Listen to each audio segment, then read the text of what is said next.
बहुत बहुत नमस्कार। स्वागत है आपका ई आयुर्वेदा में। आज के लेक्चर में हम देखेंगे कुछ फैक्ट्स या फिर कुछ बातें जो आपको BAMS स्टार्ट करने से पहले पता होनी चाहिए। इस लेक्चर में हम 5 टॉपिक्स देखेंगे। फर्स्ट, BAMS की इंट्रोडक्शन। सेकंड, BAMS के बेसिक्स। थर्ड, हम BAMS को एफिशिएंटली कैसे पढ़ें। फोर्थ, जितने भी हमारे श्लोक हैं पूरे BAMS में उसको हम इजीली लर्न कैसे कर सकते हैं। एंड फिफ्थ, कि जो हमारे एग्ज़ाम्स होंगे उसमें हम अच्छा स्कोर कैसे ला सकते हैं। अब सबसे पहले हम देखेंगे BAMS की इंट्रोडक्शन। BAMS करने के लिए सबसे पहले आपको नीट क्लियर करना पड़ेगा। ये डिग्री अराउंड 5.5 ईयर्स की है। इसमें 3 प्रॉफ होते हैं जो कि 1.5 ईयर्स के होते हैं एंड 1 ईयर की इसमें इंटर्नशिप होती है। इसमें हम मॉडर्न प्लस एंशिएंट बुक्स दोनों पढ़ते हैं। BAMS में कैडेवर की डायसेक्शन भी करवाई जाती है। और जैसे आपको पता ही होगा BAMS में हम आयुर्वेद के बारे में पढ़ते हैं, तो आयुर्वेद में काफ़ी सारे श्लोक हैं एंड वो सभी श्लोक संस्कृत लैंग्वेज में होते हैं।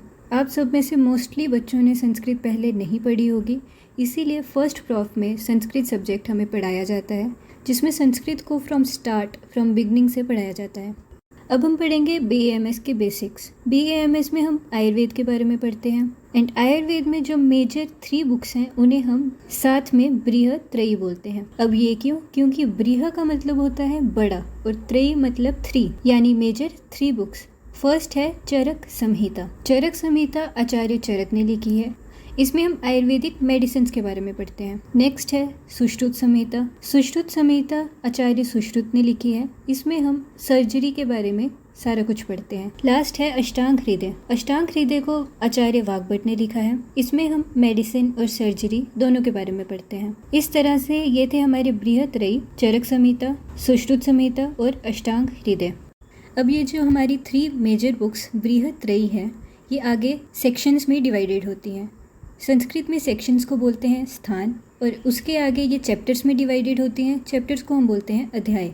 अब हमारी चरक संहिता के 8 सेक्शंस हैं, यानी 8 स्थान हैं और 120 अध्याय, 120 अध्याय यानी चैप्टर्स हमारी पूरी चरक संहिता में हैं। इसके बाद सुश्रुत संहिता में 6 स्थान और 120 अध्याय हैं। अष्टांग हृदय में 6 स्थान और 120 अध्याय हैं। अब हम समझेंगे कि रेफरेंसेस क्या होते हैं। हमारी बुक्स में हर श्लोक के नीचे रेफरेंस लिखा होता है। इस रेफरेंस को देख के हम पहचान सकते हैं कि ये जो श्लोक है ये कौन सी बुक से है, कौन से स्थान से है और कौन से अध्याय से है। अब इस रेफरेंस को हमें पढ़ना कैसे है, जैसे मैंने यहाँ पर लिखा हुआ है सुश्रुत शारीर 5/3। इसका मतलब है सुश्रुत संहिता, शारीर स्थान, 5th अध्याय और 3rd श्लोक। तो अगर किसी भी श्लोक के नीचे ऐसा रेफरेंस लिखा होगा तो उससे आप उस श्लोक को उस बुक में ढूंढ सकते हैं। नेक्स्ट है चरक का। इसमें लिखा है चरक शारीर 7/5, मतलब चरक संहिता, शारीर स्थान, 7th अध्याय एंड 5th श्लोक। जो यहाँ पे नंबर्स लिखे हैं उसमें पहला वाला अध्याय के लिए है एंड नेक्स्ट वाला श्लोक के लिए है। इसी तरह से अष्टांग हृदय के भी श्लोक के नीचे उसके रेफरेंस लिखे होते हैं। अब हम देखेंगे कि BAMS को एफिशिएंटली कैसे पढ़ें। अब हमारी जो बुक्स हैं उसमें बहुत कुछ लिखा होता है, तो हमें क्या सारा कुछ पढ़ना है? बिल्कुल नहीं। NCISM ने हमें BAMS का सिलेबस दिया हुआ है। किसी भी चैप्टर को शुरू करने से पहले आप उस सिलेबस को खोलें और उसमें जो टॉपिक्स दिए हुए हैं बस उन्हें ही पढ़ें, क्योंकि एग्ज़ाम्स में बस वही पूछे जाएंगे। अब सेकंड पॉइंट ये है कि उन चैप्टर्स में से, उन टॉपिक्स में से इम्पॉर्टेंट टॉपिक्स कौन से हैं। हमारे एग्ज़ाम्स में बहुत सारे क्वेश्चंस रिपीट होते हैं, इसीलिए किसी चैप्टर को शुरू करने से पहले ही अगर आप प्रीवियस ईयर एग्ज़ाम पेपर देख लें और नोट कर लें कि कौन से टॉपिक्स इंपॉर्टेंट हैं, कौन से क्वेश्चन रिपीट हो रहे हैं, तो आप उन टॉपिक्स को ज़्यादा टाइम देकर अच्छा स्कोर कर सकते हैं। BAMS में अगर स्टूडेंट्स को सबसे ज़्यादा जो प्रॉब्लम आती है वो आती है श्लोक लर्न करने में। ऐसे श्लोक किसी ने भी पहले के नहीं पढ़े हैं। संस्कृत काफ़ी बच्चों ने नहीं पढ़ी है, इसीलिए बच्चे श्लोक से डरते हैं और उसके रिज़ल्ट में उन्हें BAMS भी अच्छी नहीं लगती। तो इसीलिए मैं आपको 3 to 4 स्टेप का तरीका बताऊंगी श्लोक लर्न करने का, जिसमें आपको हर दिन के अराउंड 10 मिनट्स देने हैं और आपको श्लोक ऐसे लर्न हो जाएंगे कि सबको लगेगा कि आप बचपन से श्लोक पढ़ते आ रहे हैं। स्टेप 1, श्लोक का हिंदी और इंग्लिश में मीनिंग लर्न कीजिए। एंड ये चीज़ याद रखना कि श्लोक को जिस ऑर्डर में लिखा है आप उसका मीनिंग भी उसी तरह से लर्न करें। जब आप श्लोक के मीनिंग को लर्न कर लेंगे उसके बाद आप उस श्लोक को 2 to 3 टाइम्स रिसाइट कीजिए। थोड़ा ज़ोर से कीजिए कि आप अपनी आवाज़ खुद सुन भी पाएँ। इससे श्लोक लर्न करते वक्त आप अपने 3 सेंसेस का यूज़ कर रहे हैं, अपनी आइज़ देखने के लिए, माउथ बोलने के लिए एंड ईयर्स सुनने के लिए। इससे आपको श्लोक की सही प्रोनाउंसिएशन भी आएगी और उसे सही से रिसाइट कैसे करना है ये भी पता चलेगा। थर्ड स्टेप के लिए हम यूज़ करेंगे व्हाट्सएप का। व्हाट्सएप तो सभी यूज़ करते हैं, इसीलिए इस बार हम उसे पढ़ने के लिए यूज़ करेंगे। श्लोक के मीनिंग लर्न करने के बाद और उसको 1-2 बार रिसाइट करने के बाद आप अपने व्हाट्सएप में हर एक सब्जेक्ट का ग्रुप बनाइए, जिसमें चाहे आप बस अपने आप को ही रखिए एंड देन उसमें श्लोक के ऑडियो मैसेजेस को रिकॉर्ड कीजिए।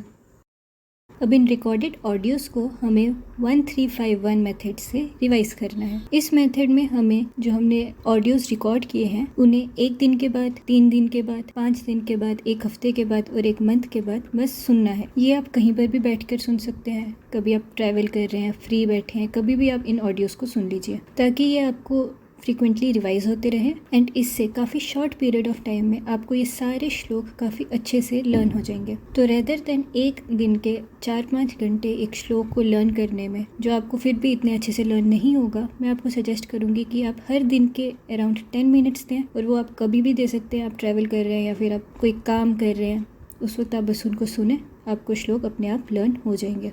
अब लास्ट हमारा टॉपिक है कि BAMS के एग्ज़ाम्स में हम अच्छा स्कोर कैसे कर सकते हैं। अच्छा स्कोर करने के लिए हमारे पास 4 पॉइंट्स हैं। सबसे पहले अपने एग्ज़ाम पेपर में मैक्सिमम से मैक्सिमम श्लोक लिखिए। अगर आप किसी आयुर्वेदिक पोर्शन का आंसर लिख रहे हैं तो ट्राई कीजिए कि आप उसमें अपना श्लोक भी डालें। एंड श्लोक लर्न करने का मैंने अभी आपको तरीका बताया। अगर आप इस तरीके से लर्न करेंगे तो आपको श्लोक कभी नहीं भूलेंगे। तो ट्राई कीजिए, मैक्सिमम श्लोक अपने एग्जाम पेपर्स में लिखिए। Next, Sanskrit terminologies. अगर आप अपना आंसर इंग्लिश में भी लिख रहे हैं तो वहाँ पर बॉडी पार्ट्स को इंग्लिश में लिखने की जगह, लाइक आर्म्स लिखने की जगह या फिर लेग्स लिखने की जगह, आपको वहाँ पर संस्कृत वर्ड यूज़ करने हैं।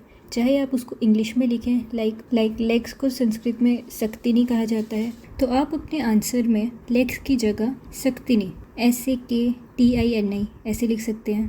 पर प्लीज़ मॉडर्न टर्मिनोलॉजीज़ यूज़ ना करें, पर संस्कृत टर्मिनोलॉजी यूज़ करें। ये आपको अच्छा स्कोर करने में बहुत हेल्प करेगा। Next, diagrams. आपको लग रहा है आप आयुर्वेद पढ़ रहे हैं तो इसमें डायग्राम्स की क्या ज़रूरत, पर आप मेडिकल में हैं, आप साइंस पढ़ रहे हैं, डायग्राम्स आर मोस्ट इम्पॉर्टेंट। किसी भी आंसर में कोई भी डायग्राम बन रही है वहाँ पर डायग्राम बनाने की कोशिश करें। अगर आप बॉडी पार्ट्स के बारे में कोई आंसर दे रहे हैं तो वहाँ पे बॉडी पार्ट्स के डायग्राम बनाएं। कहीं पर किसी ऑर्गन का क्वेश्चन है तो ऑर्गन की डायग्राम बनाएं। अगर नहीं भी पूछा है फिर भी बनाएं, because you are a science student and diagrams are very important in this. Last thing, reference. मैंने अभी आपको बताया कि रेफरेंस क्या होते हैं। श्लोक के नीचे रेफरेंस लिखना काफ़ी इम्पॉर्टेंट है। अगर आपको पूरा रेफरेंस याद नहीं है तो मैं आपको सजेस्ट करूँगी कि एटलीस्ट कि वो कौन सी संहिता से है, वो श्लोक एंड कौन सा स्थान है, ये आपको कम से कम याद होना चाहिए। एंड इसको इजीली याद करने के लिए सबसे अच्छा तरीका ये होता है कि आपको सारे चैप्टर्स के नाम पता होने चाहिए, क्योंकि श्लोक हमेशा चैप्टर के नाम से रिलेटेड होंगे। लाइक हमारे चरक के सूत्र स्थान का फर्स्ट चैप्टर है दीर्घ जीवित्यम, दैट इज लॉन्ग लाइफ, तो उसके जितने भी श्लोक होंगे वो इसी से रिलेटेड होंगे। तो अगर आप श्लोक लिखोगे तो आपको ये पहले ही आ जाएगा कि ये फर्स्ट अध्याय का है, फर्स्ट चैप्टर का है। अभी फर्स्ट प्रॉफ में आपको चरक का सिर्फ सूत्र स्थान पढ़ाया जाएगा, पर आगे आपको बहुत सारे स्थान आएंगे, तो इसीलिए आपको पता होना चाहिए कि ये सूत्र स्थान का है, ये शारीर स्थान का है। इसी के साथ आपके BAMS के इंट्रोडक्शन का लेक्चर ख़त्म होता है। नेक्स्ट वीडियो में डालूंगी कि आपको BAMS फर्स्ट प्रॉफ के लिए कौन सी बुक्स लेनी चाहिए। तब तक के लिए संस्कृत पढ़ते रहिए और श्लोक लर्न करते रहिए।